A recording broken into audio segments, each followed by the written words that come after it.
fall. So here we go again. It's a race to cut ties. The mental. Hello, everybody. Welcome to World 11 Podcast. I'm your host, the Chocolate Dunder with Wonder, Mr. Eddie V. And joining me is the big red velvet. I just messed up. The red velvet Nordic beast himself, Big Papa, Mr. Larry Giver. They call me Black Jesus. Whitey Ford is in the house singing the blues. Yes, everybody. This is what I'm ended up going to be at Friday later on, and I cannot wait for this weekend to be in Indiana having a vacation with Larry and eating what burger was it again? The sticky burger. The sticky burger. Oh, this yes. Ground beef, pepper jack cheese, bacon, and peanut butter. Oh my goodness. Yes, yes.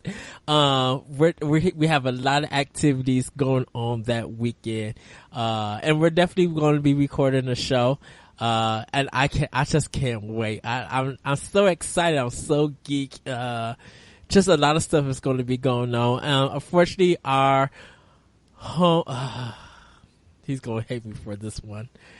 Our huggable hombre, Mr. Adrian Nieto, wasn't able to make it.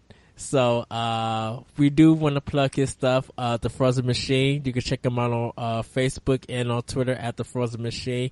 And, they have their game out, Tuna Cycle, on iTunes and, Google Play. So do check them out. Pick up their game. Let them know, how great the game is. Post your scores if you do. Download it. But we're going to get into the show. We're not stopping you for a minute. Because Adrian's going to end up listening to this later, and I'm totally going to throw this in here just to fuck with him. Because somebody gave me a brilliant idea the other day. He said, you got to tell Adrian this. It says, downloadable content for Tuna Cycle. It needs to happen. You know, right now, Louis and Louise are picking up their stuff to go to their date. Downloadable content should be that Louis and Louise are heading off to other events, and they're picking up stuff for other events. And I shit you not, the example he gave me was Louis and Louise are heading to a fetish night and they're picking up all their stuff. So here's the leather harness and here's the ball gag and here's the strap on that they got to pick up along the way. 99-cent DLC, make it happen.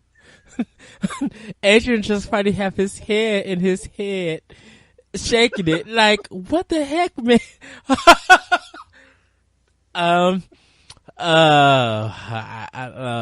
Adrian, I love you. You respond to that. That's our co-host. We love him very much, but I'm gonna let you respond to that. I'm gonna let you respond to that. And if you have thoughts on what Tuna Cycle DLC could be, you can email the show at world11podcast@gmail.com. This went straight to hell so fast.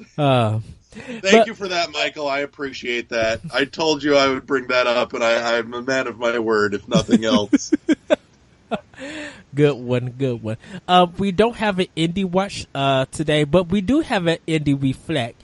We're going to be talking about Alien Hominid, and just to give you guys some context about Alien Hominid, it did start out as a Flash game, developed by the Behemoth.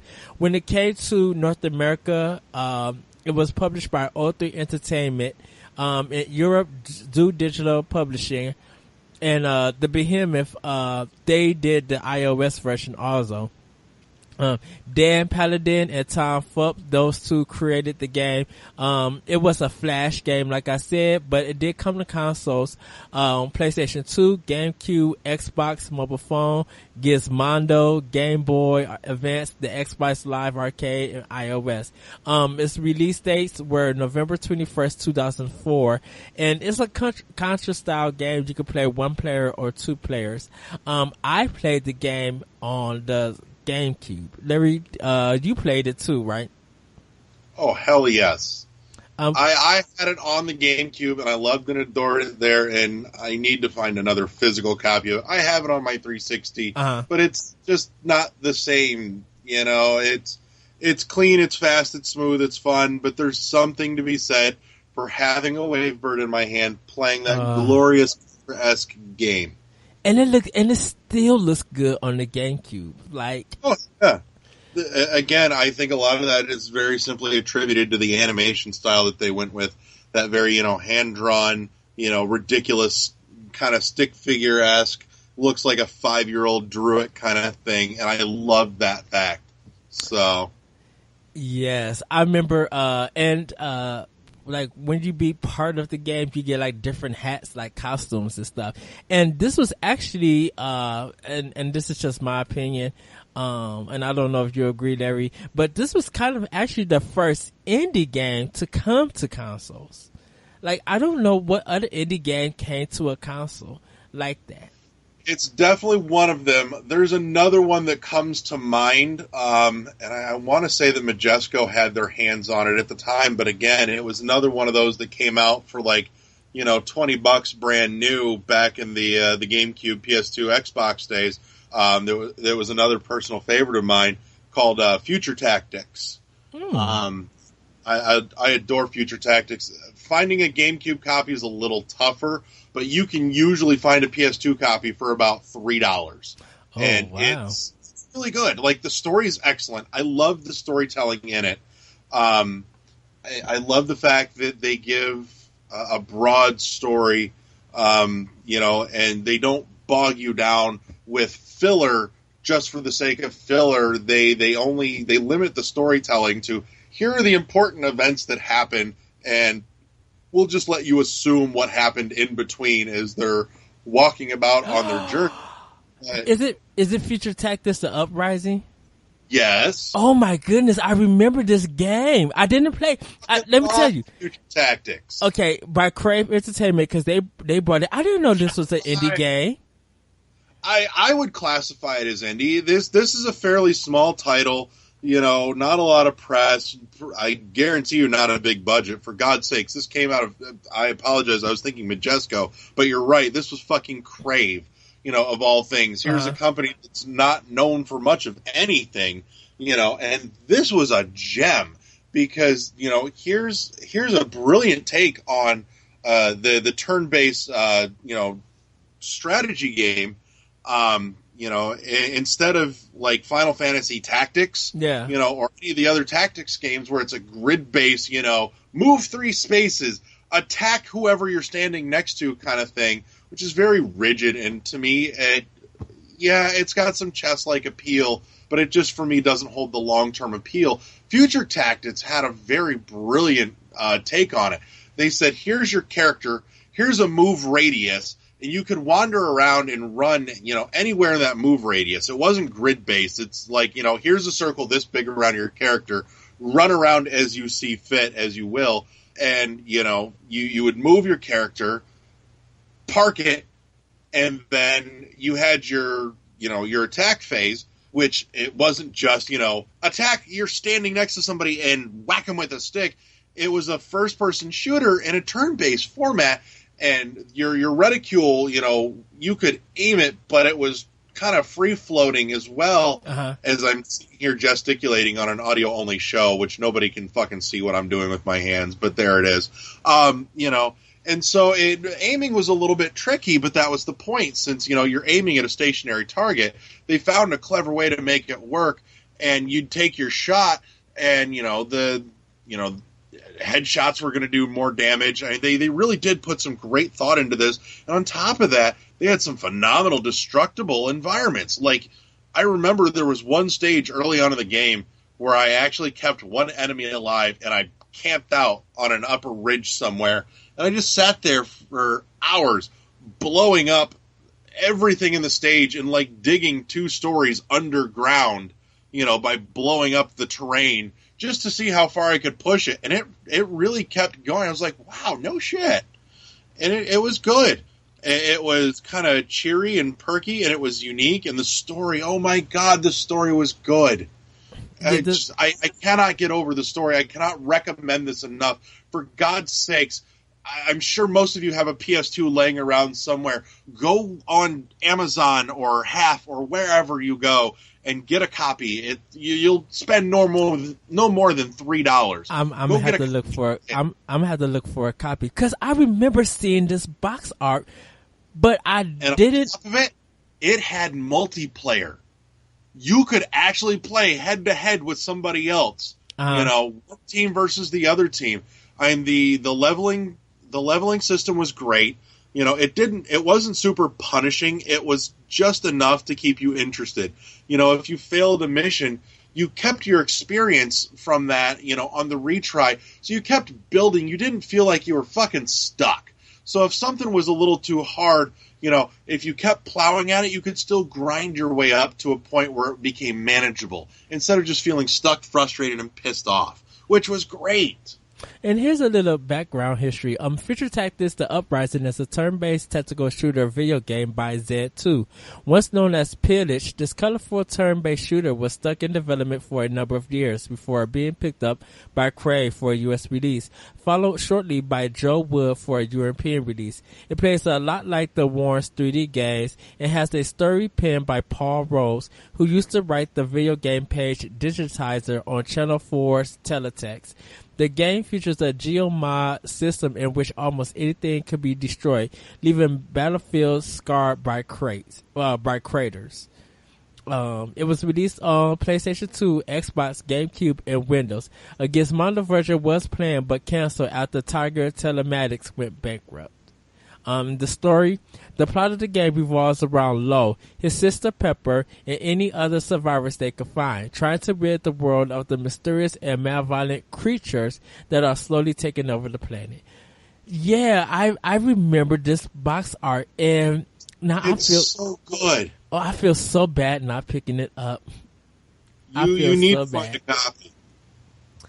Yeah. Oh, I'm looking this shit up on Amazon right now.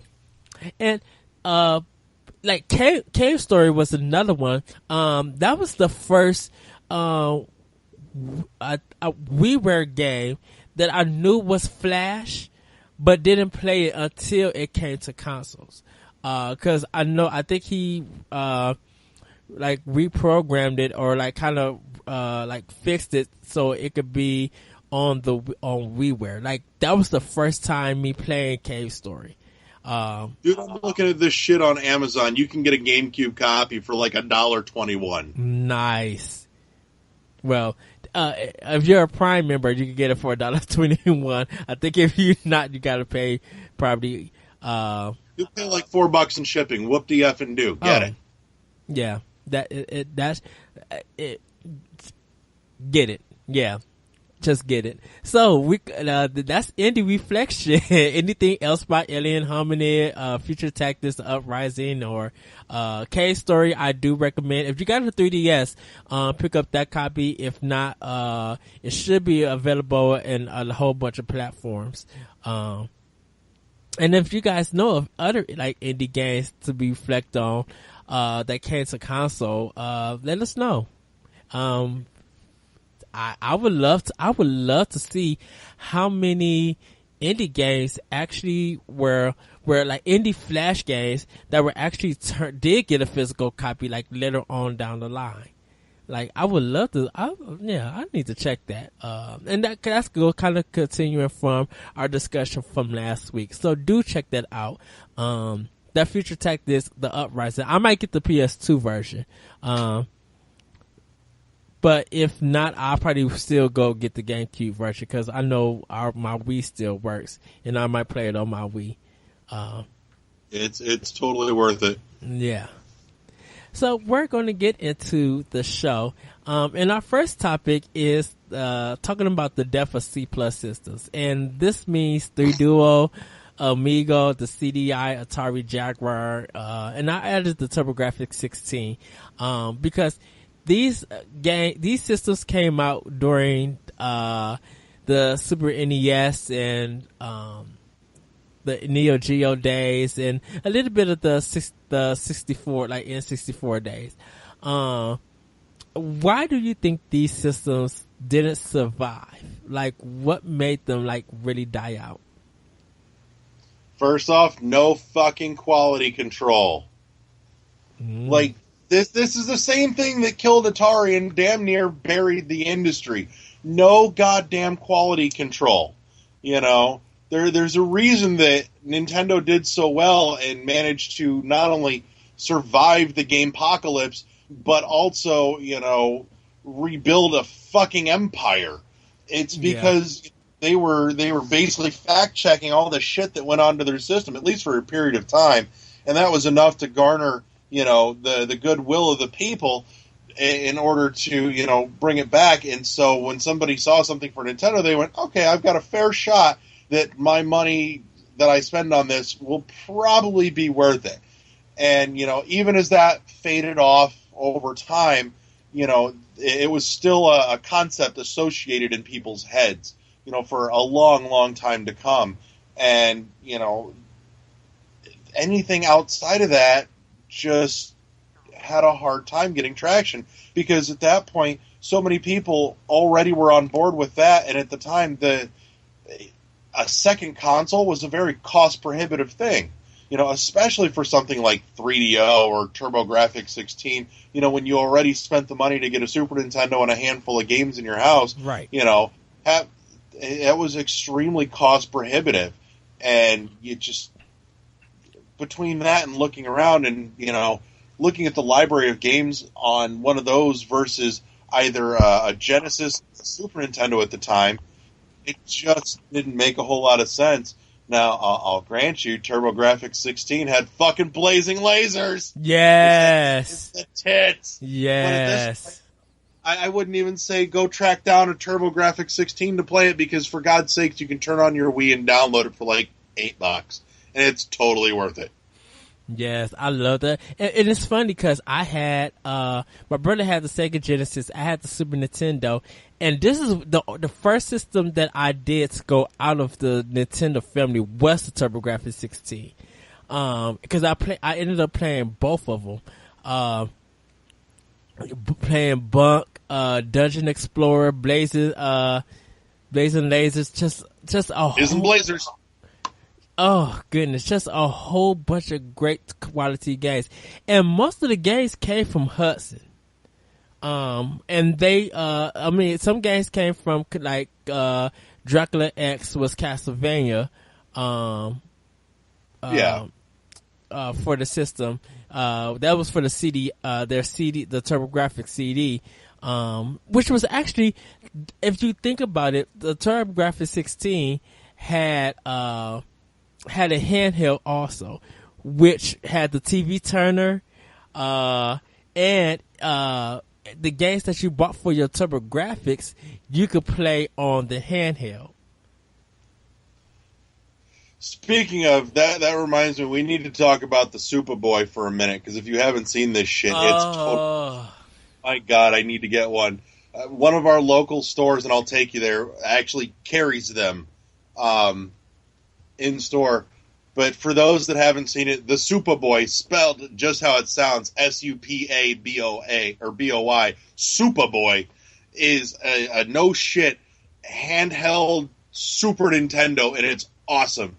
I mean, it's got the right look, the right feel, you know, and you can jam your Super Nintendo cartridge in it and play it on the go. It's got, you know, I think it's like a 3.5 to a 5-inch somewhere in there screen. Uh-huh. You know, it's not enormous, but it's enough to be fun and be competent, and it's awesome. It's a fucking Superboy.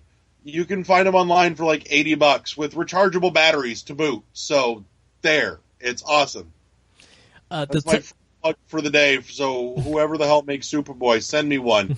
I will review your product on our show. Right. The Turbo Express was the handheld. I want one. I remember having the was it Super Game Boy? It was the Game Boy, the attachment to the Super Nintendo to play. I've still got one. I've got one with manual and fucking everything here, dude. Okay, I have got one. I'm definitely gonna hug you, like really, really. you might have a wife and a husband before the end of the weekend. You come over. You're always welcome to stay. Oh my goodness. Yes. I know definitely for the 3 duo, it had Street Fighter, and the trashy Way of the Warrior that just looked horrible. But that thing was like $600. Like that and the Neo Geo. I mean, the Neo Geo I can understand because the Neo Geo was kind of an arcade system. You could take the cartridges from a Neo Geo and put them into an arcade cabinet, like because they both were the same thing. That I can understand. But the Neo Geo was for 2 fucking things: Metal Slug and fighting games. Pretty much. I mean, they had some action games, and some puzzle games, but yeah. I don't know how they cranked out so many fighting games for that system. I don't know, but for what it's worth, I mean, a lot of the fighting games they did put out were really good. It's just, their Neo Geo was very focused on, like, those 2 things. It's like, we need fighting games and Metal Slug. Because of the popularity of Street Fighter. I want to do this other awesome game, and I'm pretty sure somebody at the corporate office for Neo Geo said, "Fuck you, get out." And what's bad is like those games are like the platforming games, the shooting games. They're not that long. I mean, they're quarter munchers, but I'm like, if you spend time with them, you probably could beat them with 45 to an hour. And these games were $200. Yeah, I mean, bearing in mind, though, they were really designed for arcade units, which, again, they're supposed to be quarter munchers. That's how it works. And they, on average, nobody's going to actually stand there for 45 minutes to an hour hunched over an arcade unit, and so they assume that, you'll pop in maybe $1 worth of quarters at most, play it for a little bit, have some fun, and go, I'm done. Yeah. Yeah. I mean, I love playing Fatal. Like Samurai Showdown was my game for the Neo Geo. Fatal Fury was weird. I like the mechanics that they added on, but they kind of didn't teach you. I mean, they taught you how to play the game, but I was just like, I need to take this home and study it, and if I want to get good at it, because the first time I played it, I was in Mississippi, and it was 25 cents, and I have never seen a Neo Geo cabinet at all. Until I seen it when I was, I have actually left church with my family. We walked to a gas station, where they sold knee highs, cause that's the only, like the South were good with knee highs. They had the fruit punch, the strawberry, the grape, the orange, like knee highs the bomb. I love knee highs. And I mean, they were selling it in the Midwest, but they had like, right in the front, because they were only 99 cents in Mississippi, and down here they was like almost $2. Like they was kind of expensive, but like down there they were like really cheap. And going to this like gas station convenience store, they had a Neo Geo there, and I played Fatal Fury for the first time there. That was my first Neo Geo game. Oh, God, what else did they have? Fatal Fury, wasn't Art of Fighting one of theirs? And I think King of Fighters was another one of theirs, wasn't it? Or am I thinking wrong? No, you're right. Art of Fighting, King of Fighters, because King of Fighters was the Godzilla monster ones. Was it? Yeah. I mean, it was in that style, because you played like a lizard, a mammoth, a moth, like, it was like 3. I think King of Fighters was the one with the what's his nuts with the fucking trucker hat. Or is that Art of Fighting? That's Fatal Fury. Is it? Oh yeah. Because that's Terry. There's too many, and I can't keep them all fucking straight anymore. King of Fighters, World Heroes, Samurai Showdown, Fatal Fury, King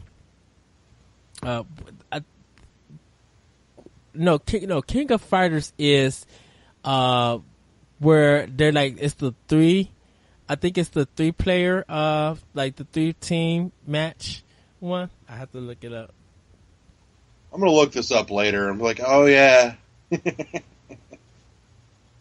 Yeah, so. The King of Fighters was the fighting game where it's three people from a certain series that are like multiple fighting series that you select to make it as a team.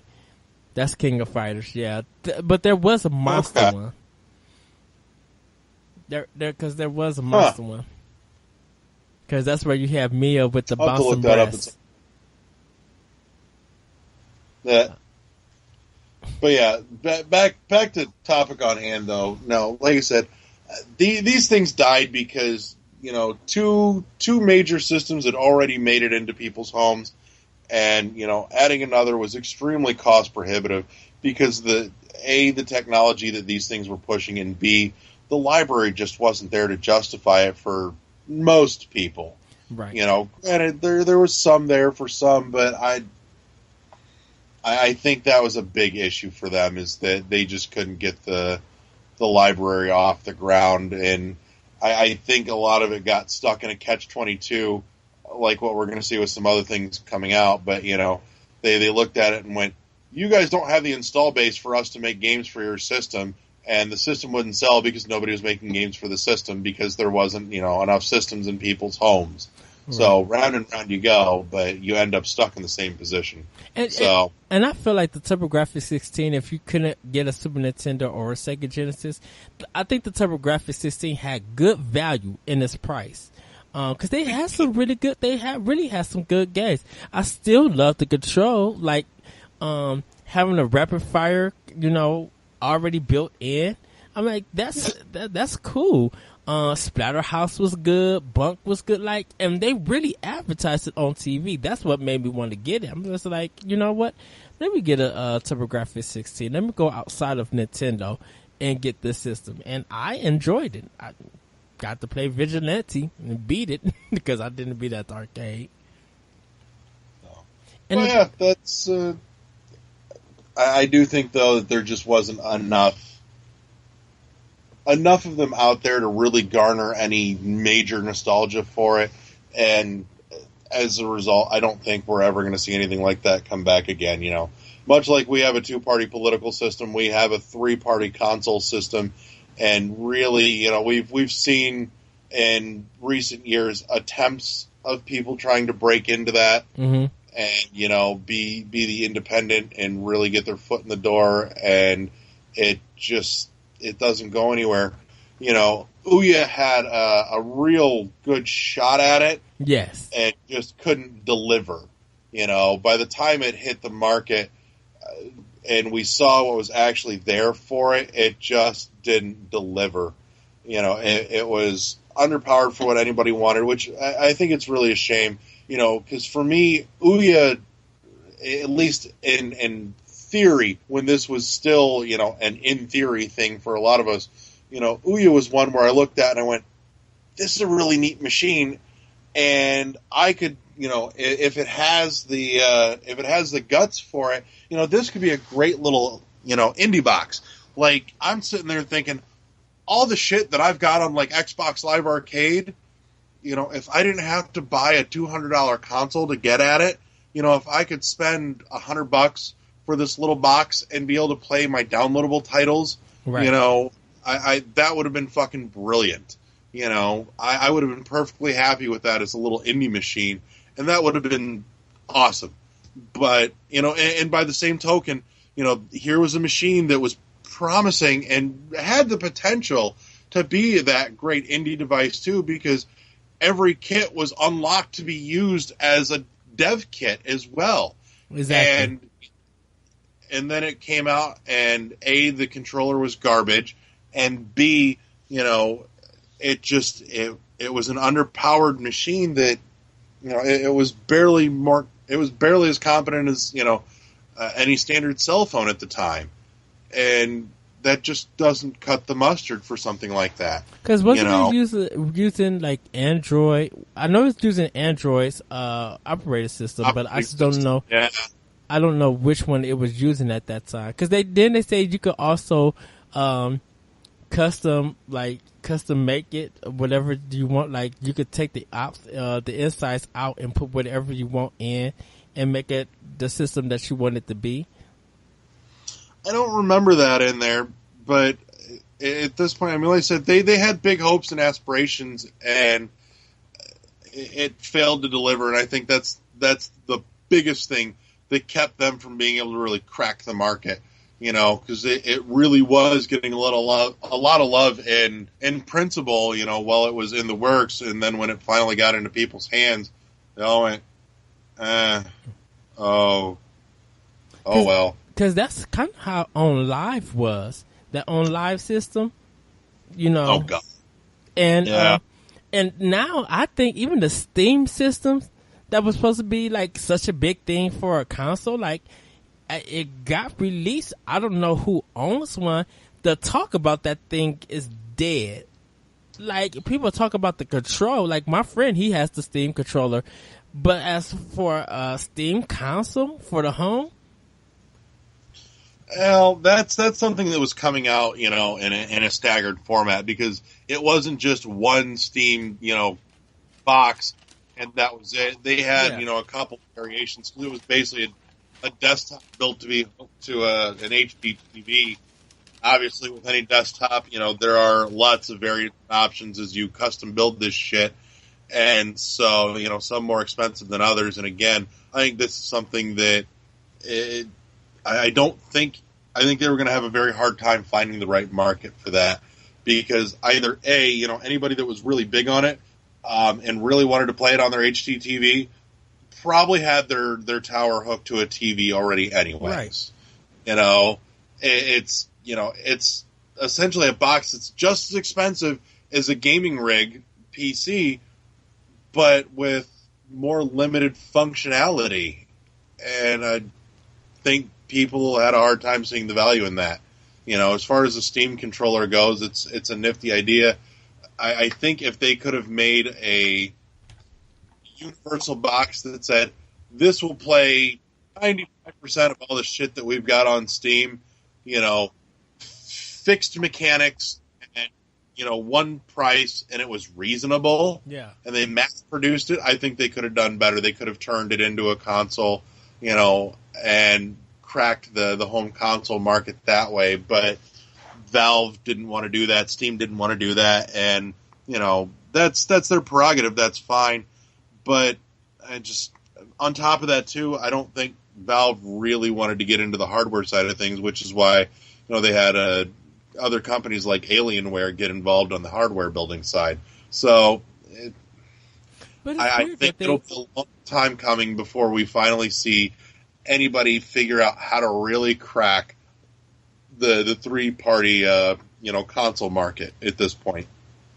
Because I think well, I don't want to say Oculus Rift and other like VR headsets are trying to crack in. I only look at those as extensions of like PC market. Yeah, that's all it is. It's not anything that's going to really crack into the home console market. It's just not. Well, C+ systems, you were great when you were available. No, C+ systems, you were okay. Right, because there are C+. And we would not speak of The Legend of Zelda for the CDI. See, we weren't gonna, but then you had to fucking say it now, didn't you? No, just in case. You just fucking had to say it. Just in case somebody was just like, well, why didn't y'all talk about the CDI? Because we didn't even talk about the Amiibo. The Atari Jaguar, I remember at EGM, someone took the Atari Jaguar and made it to a dentist equipment, like, and they colored it all white and somehow used it as like some kind of dental equipment. I was just like, wow. And that controller was something ugly. How to use that shit. So, well. Yeah. So we're going to get into some World 101 musicals. And what that is just World 1 news. News for your ear. For you to listen to. What's in your ear holes? Yes. The first news story we're going to talk about is the AM2R, which is another Metroid 2 remake. It's available now. I believe this story comes from where all our stories are coming from, Destructoid. So do check out that website and just show us some love. A couple places, so not just Detoid. Oh, well, just this our website. Our not website. Our podcast is using their stuff. Larry said you downloaded, but you haven't played it. But you played a little bit in the past. And this is a remake of Metroid 2 for the Game Boy, correct? It is, and it's a nifty remake. I have been watching it over the last number of years, and it's been in the works for a long time. So the basic rundown is this guy rebuilt and kind of reimagined. It's kind of the equivalent of going from Metroid to Metroid Zero Mission. And it's a particularly pertinent example because a lot of the assets used are from Zero Mission to rebuild Metroid 2 in a much more vibrant, more up-to-snuff edition. For me, personally, and I know I'm way out of fucking left field on this one because nobody else feels the way I do about it. I understand that because I'm fucking weird, but there it is. For me, putting this into a Metroid Zero Mission-esque context loses what made Metroid 2 special for me. For me, I loved the fact that it was desolate and bleak and barren, and there wasn't much to speak of in terms of music. It was just the sounds of things creeping around in pitch black backgrounds that you couldn't see the backs of caverns because it was fucking dark and underground and shit. And it was very tense and claustrophobic, and I liked that fact. And bringing it into that very bright, colorful, vibrant Zero Mission motif, I think loses a lot of that magic for me personally. Now, that being said, I like Zero Mission. I do. I think Zero Mission was a spectacular way to retell the original story and update it in a correct manner because it fit that better. But here, I don't think it's the best fit. Now, that is not to knock this project because this project is tremendous. Like I said, I have been keeping an eye on it for years. I haven't gotten to actually play through the finished product yet. But like I said, I've played through some of the demo builds, that have been out there, and it's a really well done project. It's very cool. Now, I will say I've kind of been watching this over the last day or so as this has gone up, and one of the prominent places to get a hold of it was the Metroid database website. And Nintendo has already issued out a takedown notice for them, so they had to remove the link to that off of their website, which, while sucky, is actually probably good for their website because apparently it was a huge strain on their fucking bandwidth because everybody was going after it at once. That being said, a quick Google search at the moment will still bring up the actual project's website where you can download it. Assuming that Nintendo doesn't get to that by the time we get this episode up at some point this week. But yeah, it's really the only thing that we are going to get to celebrate the fucking 30th anniversary of the series. Happy birthday! And it's a shame, and it only makes me sadder because we are weeks away. Less than a month, fucking weeks away from Federation Force coming out, this month too. Right. And you've got a major, you've got a 30th anniversary for one of your tentpole franchises, and you are weeks out and you're doing nothing to raise any fuss about this, about your new game coming out for this series that's, running a big anniversary. It's ungodly disheartening, and everybody in the Metroid community is said the same thing. This is bloody ridiculous. But but that might be more on acknowledgement at this point, which they won't even give. That might be more on Nintendo Japan than America. But somebody fucking get on it. Right, because my thing would have been like Thursday, 30% off all the Metroid games available for Metroid 1, Metroid 2 on the 3DS, Super Metroid, the Prime trilogy that's available for sale. They don't have Metroid Other M on it.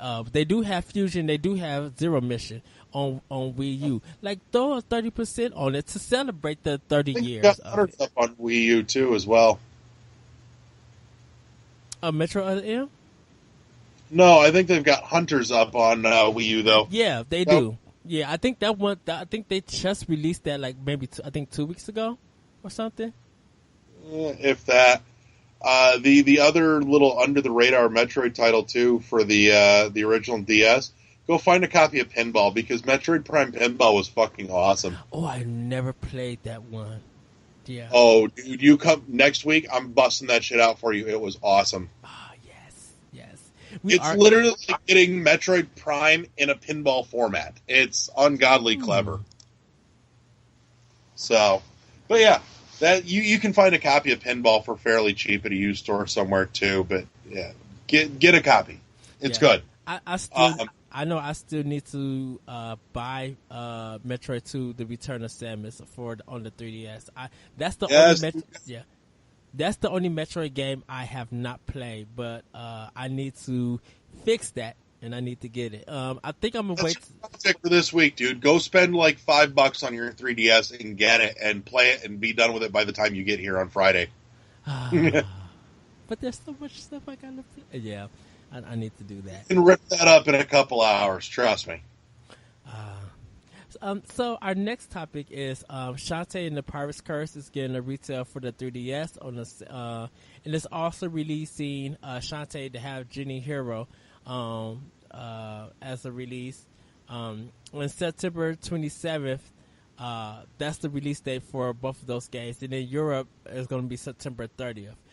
The retail release will feature a new arcade-style game called Super Shantae Knob, though no details of what actually that is have been released at this time. So, 2 Shantae games are coming out for physical release next month.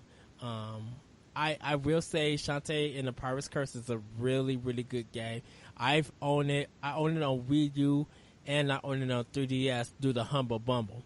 Which I'm glad that Nintendo did that during the Nindies. That's a couple of those that have been pretty good, actually. Yeah, hopefully they do some more because I actually paid like $10, and I think if they do another one, like even if they like do on Earthbound or well, no, they do mostly indie stuff. So like, but if they throw, they threw on Darksiders, and I'm just like, okay, that's cool. I mean, and I didn't get that package because I had already owned Darksiders. But if not, I should have kept it and just be like, anyone who listens to the show, answer this question, you guys could get it.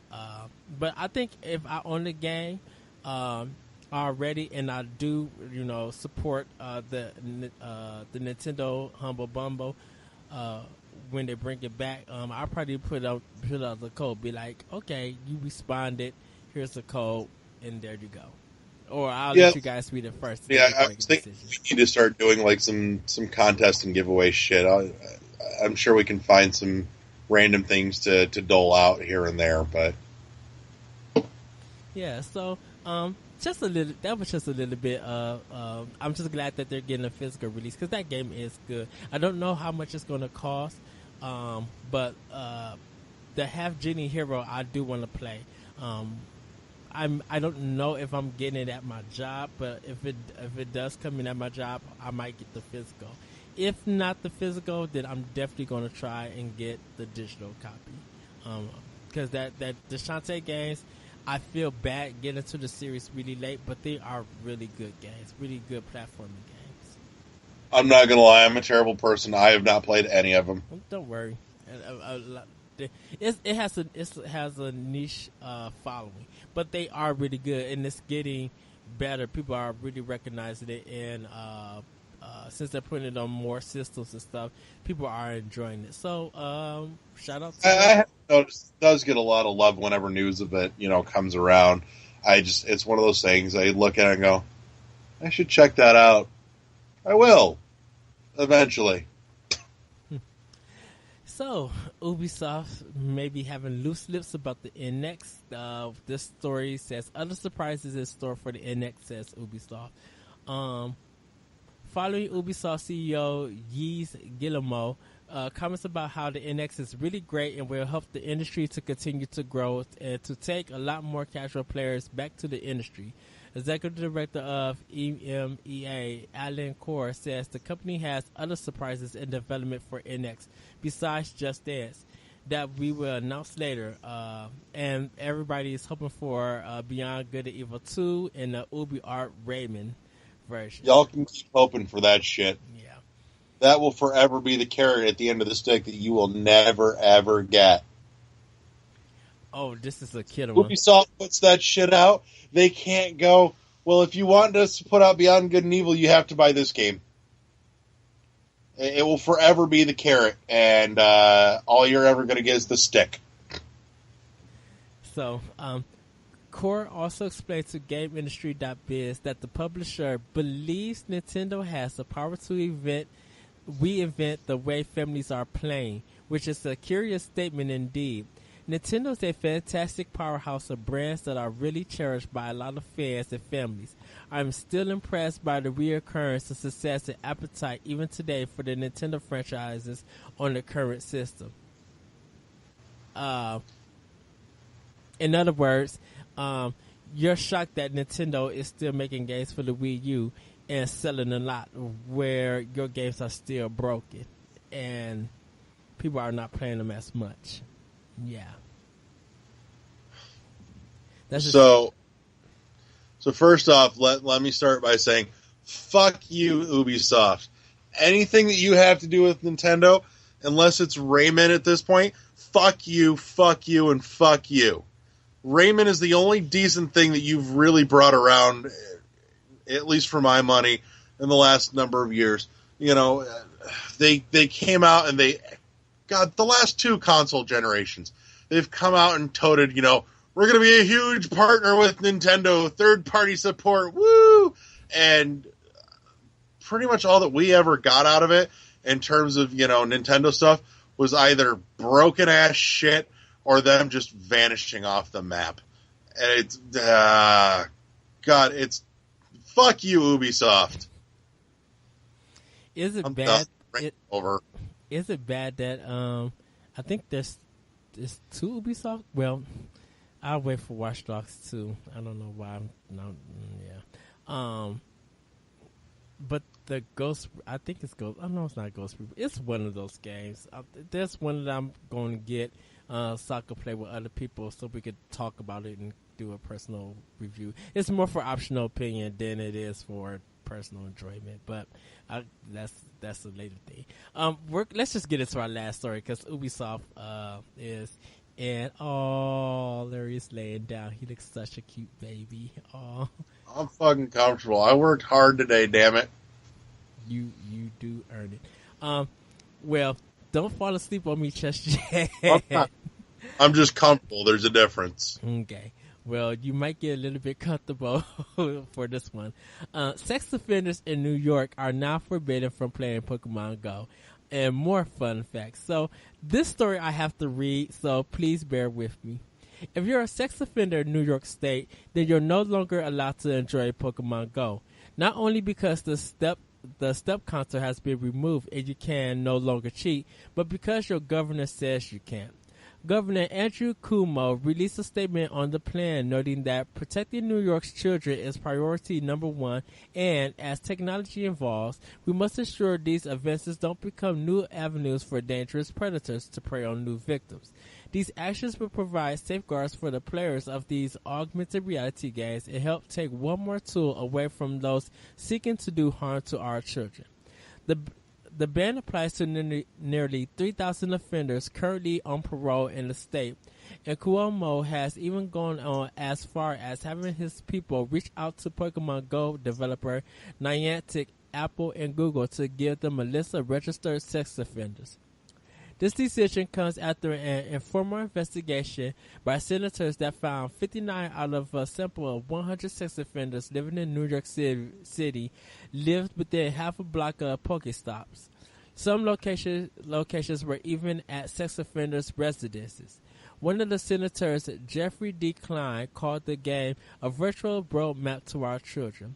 Concerns about predators using the in-game lure items to lure children to their residence were also noted by the governor's office.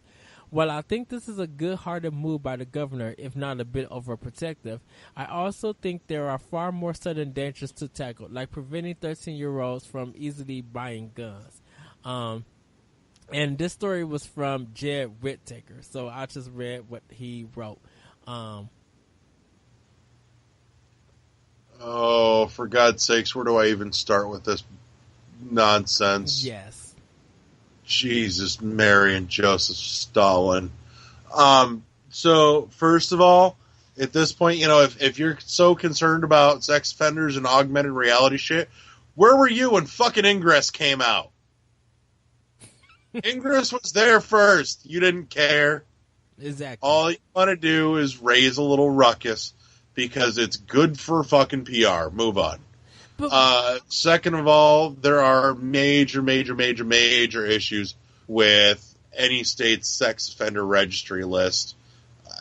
It's well intended, but it goes beyond the scope of intelligence. I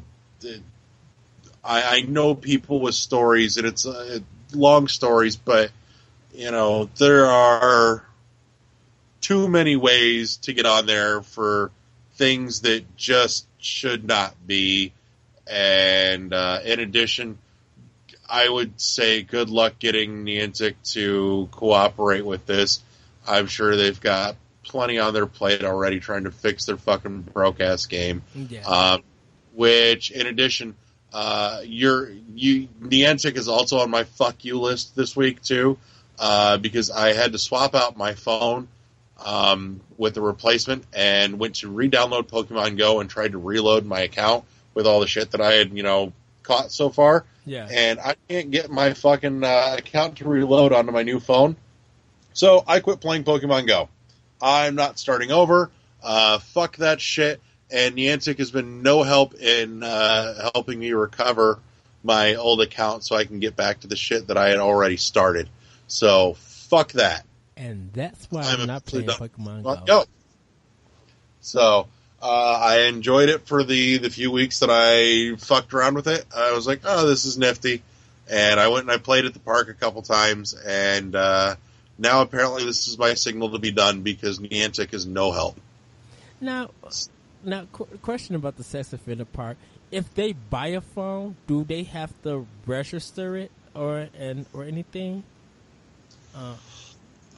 Truth be told, I have no idea. Because I'm just like, how would you even know? Like, there's no way to lure people, I don't think, in Pokemon Go. It's just like, how you going to lure them? It's just like, wait. Yeah. Huh? And I'm sorry, the simple fact of the matter is that there are more adults playing this game than there are kids. For God's sakes. I mean, like I said, this is a grab for attention. This is and will be, at least for a little while longer, I suspect. This is the new, video games are bad. We must ban this thing, grab for attention from apparently people in, politicians and lawmakers in New York, because apparently they don't have anything better to do, which I find shocking because I've watched Law and Order all my life. Are you kidding? There's a new horrible crime every fucking week. Pretty much. You guys have plenty to do. Go get busy. How many Law and Orders are there? There's Law and Order and like Criminal Intent and SVU and all that shit. It's now it's just SVU. SVU. But you know what? There's clearly enough shit going on in New York. You guys don't need to worry about Pokemon Go. Right. And I'm pretty sure that whenever Niantic gets that letter in their office, a couple people in the legal department are going to look at it and laugh real hard. That's if they understand it, because they're going to be like, we don't speak English. We don't need to know. I'm sure somebody in the legal department does. Oh, goodness. So yeah, that's a whole lot of dumb. Where you pokies, you can't poke in Pokemon Go because they don't want you poking children. Even though adults are playing. There is a company that does want you poking your bits with the Pokemans, because there's a company that is making Pokemon sex toys. Oh, I've seen that. Oh, and a fucking Bulbasaur and a Squirtle dildo and a little Pikachu butt plug. I seen that, and I'm like, wait, what? Like, I seen the picture, and I didn't click on it. But then I was just like, let me read the story and look at it. And I looked at it, I'm like, oh my God, huh? I actually went out to that company's website just to nose around and see what else was there. And holy crap, their shit's expensive for one. But for two, I did giggle because they had a fucking Doctor Who sonic screwdriver dildo to boot too. I was like, ha! But god damn, their shit's like way expensive. So, but that's into another issue. So, well, Larry, that was our news. We're going to get to Here's the Pitch, then we're going to do some plugging, and then we're going to end the show. So what's your pitch, Larry? So years upon years ago, back in the day when I freelance wrote for another site that I'm pretty sure is defunct and gone, but if anybody out there is feeling adventurous, you can go out and try and see if any of that still exists, but good luck. But in any case, was talking about Metroid Dread and a little bit of history, which ample timing given that we're celebrating 30 years of awesome this week. Metroid Dread was years ago. It showed up on the list of games that was supposed to be shown by Nintendo at E3 one year. And every other game on that list ended up materializing in one form or another and ending up, released. Amongst those was like Super Princess Peach, I remember, was one right around that time that was on that list. There's a handful of others that now escape me. But Metroid Dread was the only one on that list that never came to fruition. And it's been talked about, in whispers and whatnot for years. But it was supposed to be the chronological sequel to Metroid Fusion, so that would have made it Metroid 5 at this point. And the dirty cock teases at Retro even dropped a little nugget about it and snuck that into Metroid Prime 3. If you do enough nosing around on the Pirate Homeworld, there's a little mention about it. But I always had this thought in my head. I'm like, okay, so I know where Fusion leaves off. Yes. You now got Samus stripped of her traditional power suit, and now with this, Metroid DNA infused power suit, and officially on the run from the Federation for what she did at the end of Fusion. And I always thought, for me, it would be really cool to see where it goes from there. And I taking a cue very, very much from Spider-Man. To see the Metroid DNA take over more and more and begin to really push its mutation on her suit, to see more of the physical attributes of a Metroid, built into her suit, like the shoulder buffs have kind of that translucent with the red nucleotides inside. Yeah. The Metroid larvae have, to see like the claw, fangs that they have on the bottom, like on the arms and shit, things like that, just to see it become a more organic, geared more towards an actual Metroid would be really cool, and to see some side effects going along with that, and maybe some new abilities where she could latch onto certain enemies to drain life force from them to replenish her health, things like that. And she's now officially on the run from the Federation, including maybe even tying in one of the hunters. I know they've talked about before wanting to see what the connection between Samus and Sylix was. Sylix was one of the characters from Metroid Prime Hunters, and actually had a real small, tiny, like if you weren't paying attention, you'd miss it, cameo at the ass end of Metroid Prime 3 if you got the 100% completion when she was leaving Elysia in her ship. Sylix's ship was chasing after her, and if I remember my backstory correctly, Sylix also has an affiliation with the Federation as well. I think it would be kind of neat to see her on the run, and maybe Sylix hunting her down for blowing up their shit again at this point. But I think it would be nifty. She's on the run. She's also got Adam with her now as the AI in her new ship running around. And maybe see some issues mid game, where it's running to her detriment, where the DNA, the Metroid DNA is taking over. There's some other weird, bizarre mutations that come as a result. I think there's a huge avenue to explore there, and we're fucking years and years down the line and still nothing. Who was she raised up by? I cannot think of Chozo. The Chozo. Yeah. I kind of want to see, because I like where you're going with that, and because while you was talking, I'm just like, what if the Chozo actually made a special suit in case something like this ever happened to Samus? Well, and I think too that might be another unique avenue to go with this is her looking for the Chozo to help her, because the Chozo were the ones that actually created the Metroids themselves. Ooh, yes. So, if you dig into the history, the Chozo were the ones that actually created the Metroids in the first place. So if anybody's going to know the ins and outs of their genetic makeup and how they might be interacting with her and her armor that they made as well, it would be them, and her on the hunt trying to find a last lost colony of Chozo out there somewhere in the universe.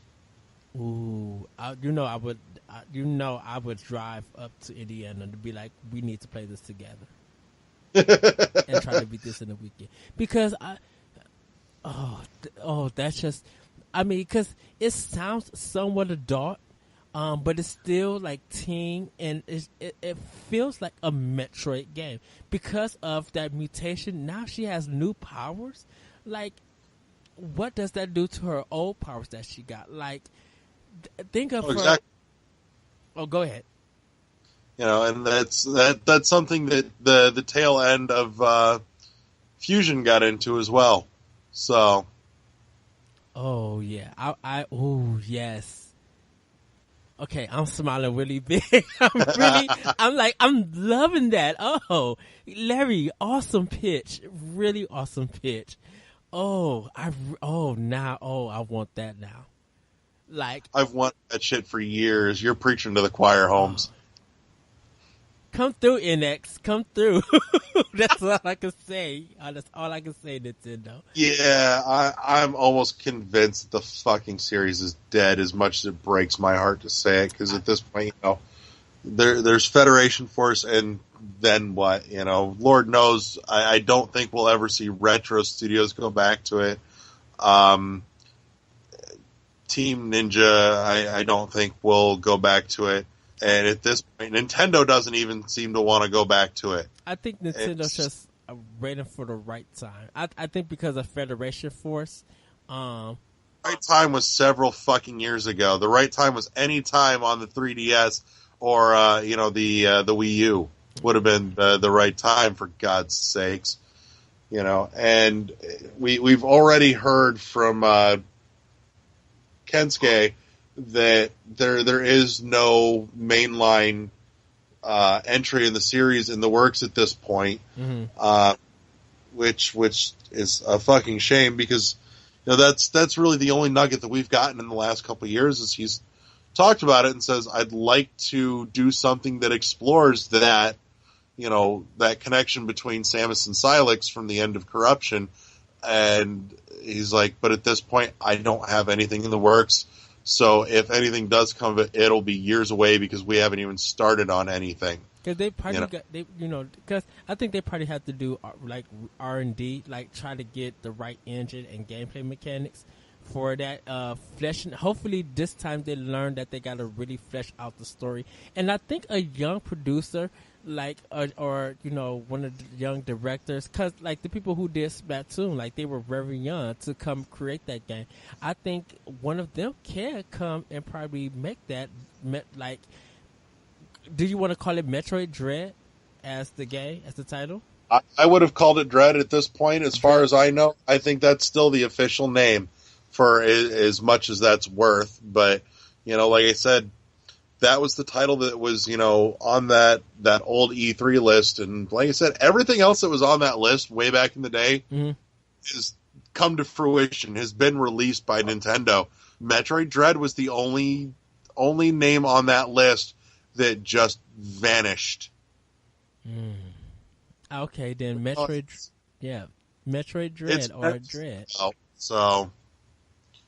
But, they keep saying, well, I've got some ideas, we've got some thoughts, but they won't say or commit to a damn thing, and they've been dodging that bullet for about 10 years now. Because I would say this. I don't think Team Ninja and Nintendo did a bad job with Other M. It had its problems. It's still my 2010 Game of the Year. Because it has issues, but the only issues that I really had with that game were the fucking story. Yeah. That's pretty much it. And it was because... gameplay was great fun. Yeah. Like, the story was going somewhere, but they put too many cliffhangers, and they really didn't... It felt like they didn't tie everything or give you actual solution. It was just like there's a boss that you fought, like, that construction boss that you fight. Like, it you don't know who you actually fought. Oh, yeah. The Eliminator, which, that's just random threads that just got left laying on the ground. And at this point, I'm convinced that somebody got partway into writing that story and went, this is fucking dumb. Let's just not talk about this anymore. Pretty much, yeah. But other than that, I think Team Ninja, if they decide to work, because I think Neova is the only game that they're working on. But I think Team Ninja has a good relationship with Nintendo, because Metroid Other M, people were hyped for. Hyrule Warriors really sold well. So I think they could probably, the Tekken Tag Tournament did very well. The Wii U version, we're having characters in the Mario costumes and stuff. I think Team Ninja could, once again, I think they could tackle the Metroid series. If not... No. I'll tell you who needs to do it. Chair. Somebody call up Chair. I don't care who, but somebody at the Nintendo office needs to call up the fine folks at Chair and be like, you guys, we got a job for you. Come here. Here's this project. Get on it. I've never heard of Chair. Yes, you have, you son of a bitch. They did Shadow Complex.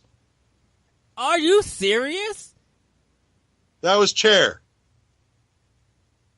They did Shadow Complex. Oh. And if you throw back to when that game debuted at E3 some years ago, it was a great debut, and they fucking called Nintendo out on the rug for it too. They said, you know what, we've been waiting for years for Nintendo to come out with a new console 2D Metroid, and it's not happened. So you know what, we did it. Here's Shadow Complex, bitches, and it was awesome. You want to know why I was confused by Chair Entertainment? Because of Epic Games' name being on it. And I think Epic name overshadowed Chair. Okay. A game that I need to finish on the Xbox One. Call up the Epic Games and call up the chair people and get them on that shit right now. So, because they've got the formula down to a T.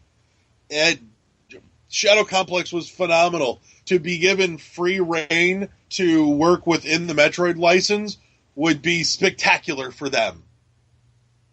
Like, that's who needs to be on that right now. Oh, that's going to be... on that shit, white on rice. That's going to be hard because they got to go through Epic Games in order to work with Chair. And I'm just saying, somebody in the legal team, I can get that shit done. Pretty much done. They could. I believe so. Yeah. I agree. You know, and like I said, these guys want it. They want this series to continue, you know, and they wanted it bad enough to make a damn fine Metroid game with Shadow Complex. So, you know, and even beyond that, they know they've demonstrated with Shadow Complex, they know how to handle storytelling inside that format.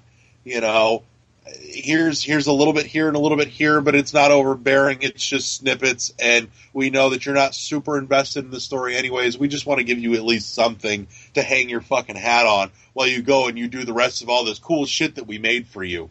Here you go. So they've really got a handle on the concept of what makes a Metroid game, and they need to be allowed to play with the license. Come through, Chair. Come on, Nintendo, get it together. You know what? I think probably by 2018, hopefully 2019, we might see something about Metroid. I mean, they got to do something with the series because even though it don't sell in Japan, I think it can sell here. And people still love the series. I think I'm always going to support the Metroid series. I grew up playing Metroid. You grew up playing Metroid.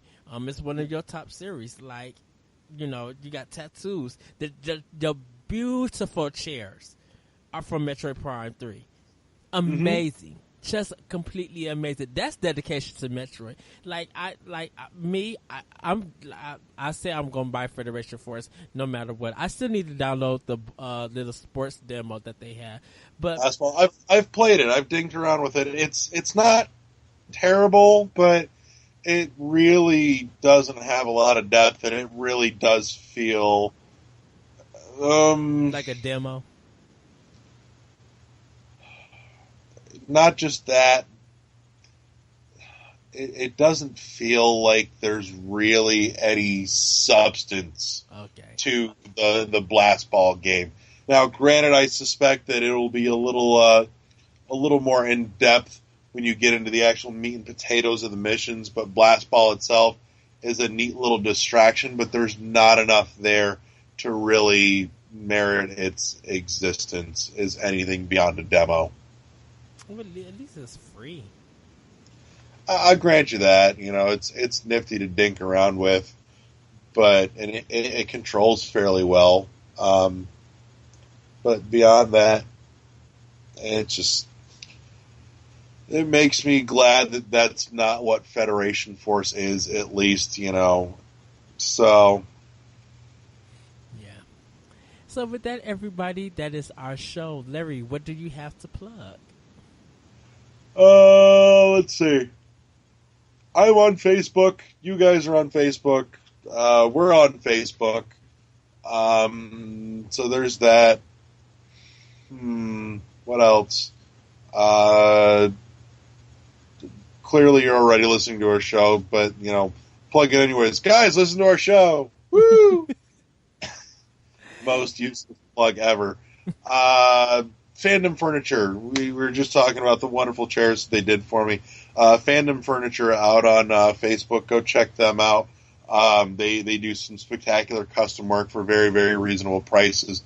You know, show your favorite series love displayed all over your furniture, all over your house. Contact them, reach out to them. Spectacular work. Yeah. For, like I said, a very reasonable price. again, shout out, much love to the guys at Orgy, Jay and them for, letting us use their awesome tunage at the beginning of our show.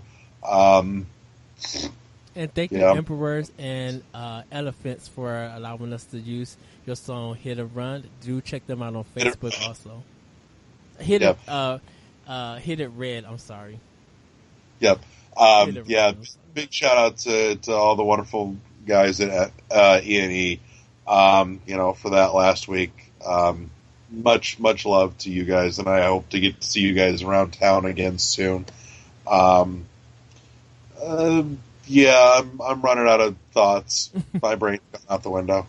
Okay. You can email world11 at world11podcast@gmail.com. That's WORLD11podcast@gmail.com. You can hear my show, Optional Opinion, and World 11 on SoundCloud, iTunes, Google Play. You can hear World 11 also on archive.org, so do give us a listen there. And you can hear Optional Opinion on the Anomalous Radio Network.podbean.com. Do check out the Frozen Machine and Tuna Cycle. Check out the MVC Video Game Book Club, where this month we're playing Super Mario Bros. 3 for the NES. You should be able to get it for Wii U, 3DS, whatever, if you own a regular cartridge. Join our Facebook page, World 11 Podcast, and interact with us. You can find our information also on there for connected with us for our video game systems. Check out my little story that I put on for MVC Video Game Book Club, where I talk about my adventure of finding Super Metroid. Not Super Metroid, dang it. Now I need to play Super Metroid. I'm going to stop you for a minute, because we were talking. I got to take it back, because I knew there was fucking something I was going to bring up, and I didn't. Okay. Going back to the AM2R, there was a tease years and years ago, and it never came to light, which is a shame, because the fucking trailer tease that they put together was spectacular, and it was a project called SR388, and that to me, look it up on YouTube somewhere. I remember hearing about that. Much more of the feel of what Metroid 2 was. It felt a lot more ominous and desolate, and I will throw a link up. For what it's worth, if you do a little digging around, you'll find out that apparently the project was pretty much dead on arrival, and that everything that was put together in that trailer was never functioning in reality, which is tragic. But I still look at that trailer from time to time and go, damn it, why aren't you real? Because it was so beautiful. I will throw a link up on our Facebook page so that you guys can check it out, and you can check it out. You need to watch it. But it's just, that trailer had everything right. Everything. It looked like it was built more on the back of Super Metroid's assets, but modified and tweaked, obviously. And I wanted it to so really be a thing. And like I said, to find out that project was just, dead on its ass. Stillborn is probably a better description for what happened with that project. Mm-hmm. But that was, oh God, so good. That would have been the thing that I really wanted to see. Not to knock AM2R, that AM2R put so much love into this and just pushed for years to get this done. And do go play it. Like I said, for most people, that will be a really good way to get to Metroid 2. It doesn't scratch that itch the right way for me personally. But again, I know I'm kind of the odd man out on that anyways. So, but yeah, I'll throw a link up to that. I didn't want to go without mentioning that, given that AM2R just happened and all that shit. But that's that for me is like looking at, broken dreams and going, oh, what could have been? Oh, sad panda. Sad Nordic. So, but yeah, there's that. Back to plugs. Tuna Cycle, Emperors and Elephants, Fandom Furniture, Orgy. Optional Opinion. Yes, you do a show. It's a thing. Season 4 starts this week. I cannot wait. New music, good topic to discuss. Be talking about my video game experience over the summer. I started a backlog bash blowout, and I'll let you know if I became successful or not. And that's all I can say right there. You got 1 week to get through Metroid 2 before you get here. That's part of your backlog now. Yeah, that is true. And also check out the Fire Emblem discussion, part 1 with Amanda Ruddock, and part 2 with Fuad Sakab. I do apologize for the technical difficulties for part 1 with Amanda. Google didn't want to be right. Google wanted to be a naughty service, so that's why it sounds that way.